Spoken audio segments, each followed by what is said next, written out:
There I was, lying in my bed in a midsummer night, sitting at the edge of the moment in my life, contemplating with my past and what the future holds for me. I was seeing myself as I truly was. Above all the mask I was trying to keep up. I have reached the present moment and achieved state of no mind. Not knowing what it was. Maybe it was a voice in the distance, or something inside my head, but it whispered to me so gently, "This is what you would have been." As if it knew how much changes was in store for me that defining moment when I finally broke from that cycle of meaningless existence. The hardest battle you will ever have to fight is between who you are now and who you can become. Throughout my journey, I have noticed the different perspectives life can be viewed upon. Tread carefully, my friend, because they all carry different phases and levels of understanding. Sometimes you can get swallowed by a perspective that might last for weeks, months, or even some decades. The key here is identifying them and then deciding if we want to be associated with the classification. Quite often we can be a combination of these perceptions. I myself had been through all 7 of them spanning throughout my life. The first one is the analyzer. I have identified this perception when I overanalyze everything up to the smallest detail. From how the car on the left have a teenage driver texting on her phone that could lead to a potential car accident. I look in front at the traffic light, calculating if the vehicle in front of me have enough time to make it through the yellow light or has to abruptly stop at the converted red light, which varies the result of my speed reduction.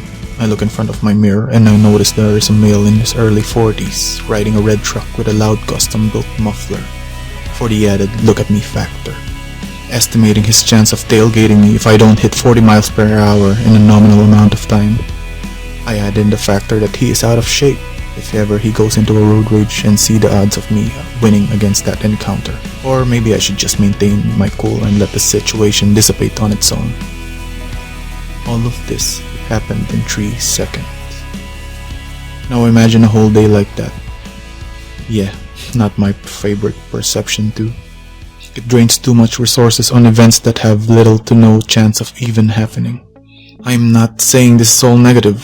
On a dangerous situation, when our fight or flight triggers, we experience this on a heightened level and can be very rewarding. But most of the time, we don't need to use it. Life can be very exhausting if you overthink even a simple trip to the barber shop. If you are on this perception, my advice would be to meditate 10 to 20 minutes and let your overworked mind collect itself back to its normal operating condition. It works wonders like showering on a hot afternoon. The push and pull conundrum. Nothing you ever do is enough. It's the state of always chasing the next high, because enlightenment scares you to the core. How will you exist if there's no carrot at the end of the stick to drive you forward the next day? Now don't confuse this with setting higher goals for yourself. This version is cunning. It tricks us into thinking we will find happiness at the other side of the rainbow. The illusion is already casted. The never-ending push for more of this or more of that. If you do achieve your goal, there will be never enough time to enjoy and be fulfilled. Because the feeling of want will always be dominant. After all, you have programmed it yourself. The perception may be saying, "Oh, you are tired? You think you have pushed enough? Let me feed your desire." After all, we haven't gained the world and lost our souls yet.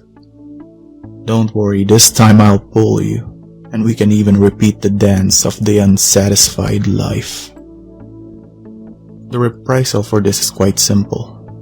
Acknowledge to yourself that what you are chasing is the insatiable desires, followed by the timeless saying of, "Count your blessings." Desire increases when fulfillment is postponed. Pierre Connolly. The awakened one. This frequency vibrates so high that it's almost impossible not to attract similar energies. Beyond good or bad, we see the true natures of things. It is as it is.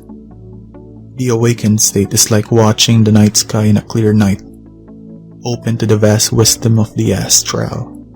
We reinvent our lives based on how small of a dent our existence is to the grand design of the universe. Notice how your coworker's negative remark about your presentation won't even matter anymore.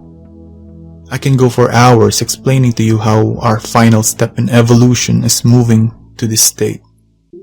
Absolute awareness of what is pure and what is false.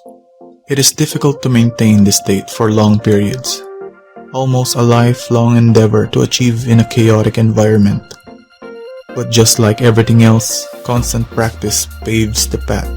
We can tap to this easier when we are connected with nature. Imagine the forest as megaphones for our frequencies, vibrating towards higher consciousness. Ways to counteract this state of mind? Do not. The ego tries to convince us to do things to achieve enlightenment. The spirit knows that enlightenment is not a matter of doing, but a magnificent consequence of being. Dean Jackson. The fault finders. This is one of the negative perception we must avoid. Fault finders are like energy vampires. They suck the other competition dry by first trying to gain their trust or breaking our social walls. Once they are in, they will flatter you with superficial compliments. This move is vital to them because it focuses your attention and energy towards them. Once you are hooked, they will start by asking you questions. Note, this process may take weeks or months to prepare, depending on how well your social barriers are set. If you ever felt being interrogated or being investigated by the police every time you encounter a specific person, you can be certain that they are fault finders. Although most of the time their questions might seem innocent, like, "What did you do this weekend?" Their response to your answer might be similar to, "Well, what did you do that for?" Or, "What were you thinking?" Sure enough, you are being sucked dry by these vampires. We cannot blame them for this because we have all dwelled in this perception once in a while. The key is knowing that we don't need to drain people's energy by making them feel inferior to feel our worth. Once this is fully realized, there goes the end of power struggles. Instead of draining people's energy, we start sharing our storage openly. For nobody needs a smile more than those who have none left to give. Dale Carnegie. How do we stop fault finding? First, identify yourself as being the interrogator. Be honest with yourself even if your mind tries to trick you into rationalizing or rationalizing. Then imagine yourself as the victim being drained. You will immediately stop this unless you are deeply unconscious. The king will reply, "Truly I tell to you, whatever you did for one of the least of my brothers and sisters of mine, you did for me." Matthew 25:40. The false self, also known as egoic state. The amplification of self-importance is the prime directive here. You see the world revolving around you instead of being a magnificent part of it. This might be the hardest perception to detect because it is so much of part of you as the air you breathe. Like a fish asking, "Water? What is water?"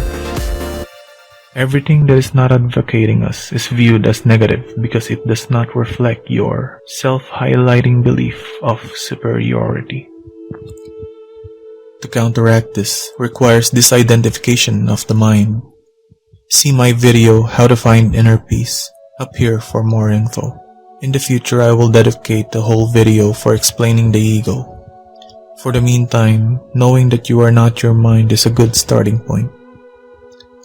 The mind is a wonderful servant, but a terrible master. Robin Sharma.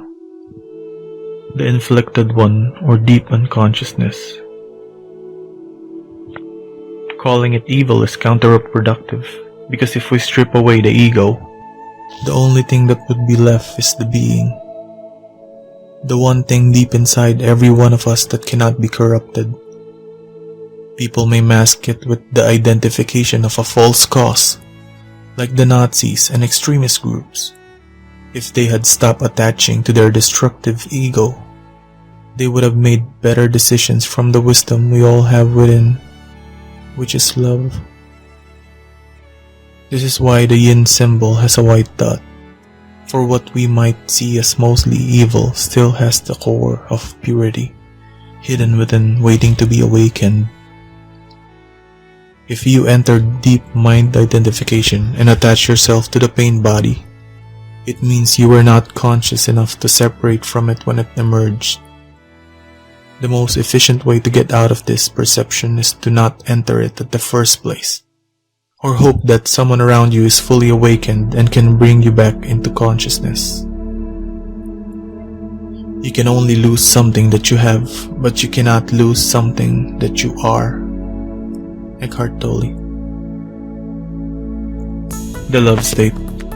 This is easier to access compared to the awakened one, but it is also the hardest to maintain, simply because the world we live in is congested with mental stimulus.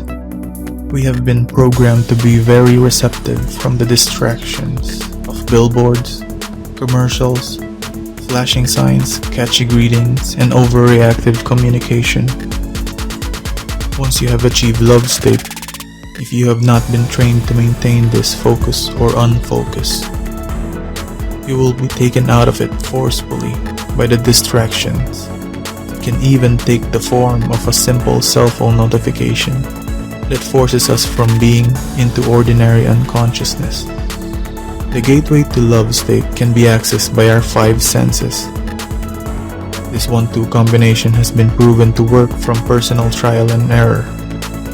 The first step is meditation. Unless you have been training for a while how to quiet your mind, 20 to 30 minutes meditation is the simplest step you can make for unleashing your being. Once being arises, we start accessing our five senses fully. Start by observing the beauty of whatever pops out in your field of vision. Take it easy. It will come out on its own, like a mantra for meditation. Once it emerges, focus on it. But do not try to describe or analyze it. Just observe silently with your whole being.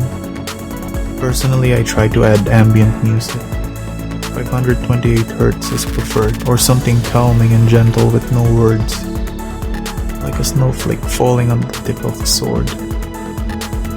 You may also get to this insight by sense of taste, smell, and feel, but the journey to love will most often be a foundation and the combination of senses.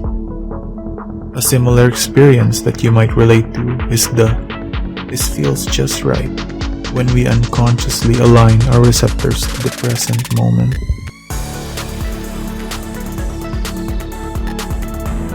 If you enjoyed the video, don't forget to hit the subscribe button below. And don't forget, keep going one step